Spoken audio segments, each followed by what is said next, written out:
Well, Peter Fearo, what does it mean to you to be guest of honour here today at AFC Wimbledon for their first home league game of the new season?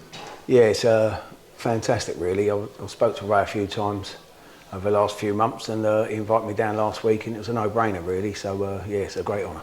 What about the situation that we've got here now? It's incredible, you know, the fans have made it, we've got a team again as Wimbledon back here on Plough Lane. What have you made of that?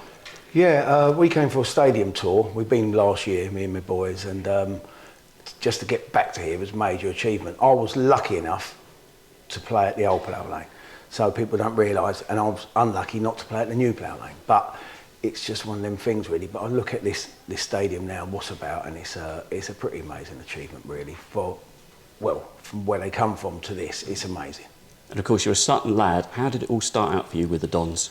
Sutton Little League really. I was playing at 8, 9, 10 years old, and a good scout back in the day who I still see now, John Phillips, he used to, I don't know how he got the players, but he got 10, 20 players. Now it'd be worth a fortune, you know, and he picked me up from there, and I came training at Wimbledon when I was 10 till I was sort of 14, associate schoolboy, and then signed apprenticeship when I was 16. I had other offers as well, Arsenal, Chelsea, Tottenham as well when I was like 14 and 16, but Wimbledon was a club for me, you know. So look, here we are in this fantastic museum, part of the stadium here.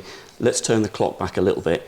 Of course, going back in time for yourself as well, it was a time when the Premier League was a real boom. Football stickers of yourself, even a Match magazine article, I think, come out feature each time as well. So what was that like, sort of growing up in that spotlight, and also how did you deal with the fans? Were they good with you? Yeah, very good. Do you know what? It was a completely different era to what it is now, the Premier League, and to be honest, I prefer the era I was in because it was just evolving and the players were evolving, and it was great. And we had foreign imports come into the Premier League, and they were fantastic foreign imports. And I mean, everyone knew they were, and they made the Premier League 100% better. Now, I'm not knocking the Premier League, but they sign players for 20, 30, 40 million you'd never heard of. And some of them, you look at a team lineup, I wouldn't know who they are. So the Premier League back in the day, when we played, and the fans, we was close to the fans at Wimbledon, and we knew the fans, and we could stop and talk to them, park, and go out in Sutton, in Wimbledon. It was a completely different era, but it was the start of the Premier League, and it was exciting, yeah. But also as well, just thinking back to the time as well with your Barnet back then, your hair. Warren Barton as well, there were similarities, weren't there, at the time? Easily confused out there at times for the fans? Yeah, if Warren had an exceptionally good game, I took the credit, you know, but yeah, it was, especially he played right back and I played right midfield, so it was quite it was a blonde right side, you know, so that was the style back then. I look back and I wish I could have it now, you know. Neil Hardy, of course, good friend of yours. I've interviewed him many times when he was manager of AFC Wimbledon, but of course as well, what was he like as your roommate? Brilliant, Neil. He wasn't just a roommate, he was a great friend from 16. Well, before that even, and yeah, he was a quieter roommate, to be honest, and he liked his sleep and things like that, and I was a bit more lively, but we're still friends to this day, and Neil is still laid back and he loves his football, and he's a lovely man, and yeah, we're good friends, you know, get on really well. Did he make the tea? Did he offer you the first bed when you got in the room? No, he was a year above me, so he got the choice of bed and I made the tea, you know, and I done the phone orders for the food, so yeah. But you look at all the players that came through the youth system, you know, I can read them off, like Neil Sullivan, Chris Perry, Dean Blackwell, Brian McAllister, Scott Fitzgerald, Stuart Castledine, Jason Hill, Damien Francis.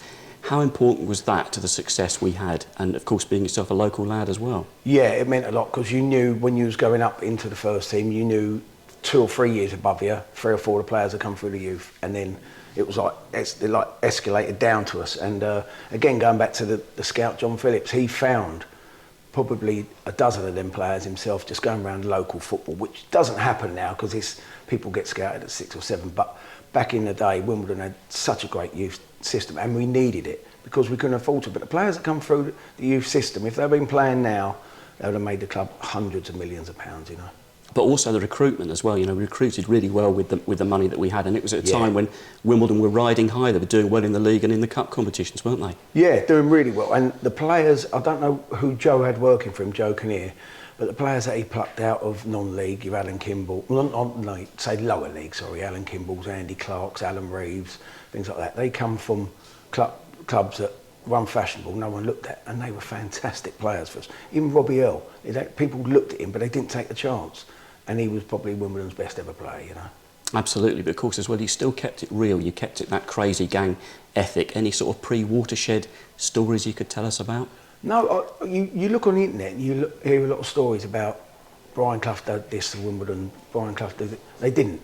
Brian Clough, Ron Atkinson used to come in our change rooms after the game and they used to sit with us because they referred us to their team. They told us and we scared them to death. In the tunnel we scared them. You could see they were top players and they were petrified. Selhurst standing next to us, we all joined in with a shout. You know, I mean, I couldn't say boo to a goose, but at the time I was shouting and screaming and I felt invincible and it scared them at the time and it worked. Don't know if it would work now, but it was great for team spirit, you know. But perhaps your finest moment was 2 goals against Tottenham, but I'll let you take up the story of that day.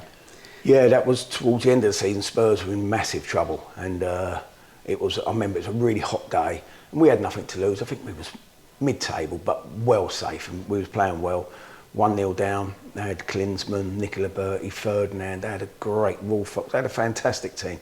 And then we, bang, I scored twice and I don't know where them goals come from really. But I knew I had it in me, but not 2 in about 10 minutes. But the rest of the story, we won't go on. But it was, at least it was Klinsmann, people know, you know. So. But also, of course, you represented your country, played for England at under 21 level.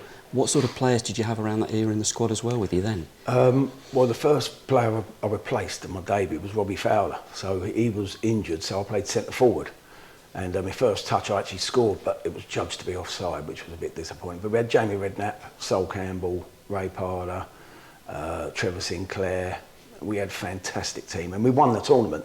You know, in the end, it was a pleasure. It was a pleasure to play with them. I was nervous for 24 hours. Got on the coach in France, just sitting on my own because I didn't know anyone, and everyone come around me and wanted to know about Wimbledon. That's how good the club was, you know.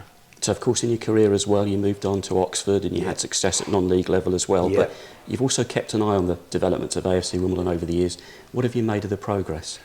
Yeah, I thought it stuttered for a bit at one stage and I didn't know which way they would go, but then Johnny Jackson, he's good friends with Ben Thatcher actually, and I speak with Ben. I don't know Johnny as a person, but Ben speaks very highly of him, and so when you take that off Ben, you know what he thinks. And last year when it wasn't going quite to plan, he said he'll get it right, and I sort of listened to Ben, and then bang, he has, and he comes across as a fantastic manager. And sometimes it's down to who you pick as a manager, and the right picks is definitely, he fits Wimbledon now, 100%. So of course you're here today as guest of honour of AFC Wimbledon for the game against Lincoln. You brought the family down as well. What realistically for Wimbledon now going forward this season in League One? How do you think they progress from here? I think stability this year, I really do. I know that sounds a bit boring, but I can't. It's such a tough league, and the clubs like Lincoln and there's Bradford and things like that. And you get Bradford getting 20,000 at home and Lincoln getting 12, and you realise you're going to get 8, 9, 10,000. Every game is top of the league, tough game. So if they could finish mid-division this season and sort of get used to it, sign a few next year and get grips with the league, I think that's a fantastic achievement. I really do. Peter, really good to see you here today back with AFC Wimbledon. Thank you. Thank you.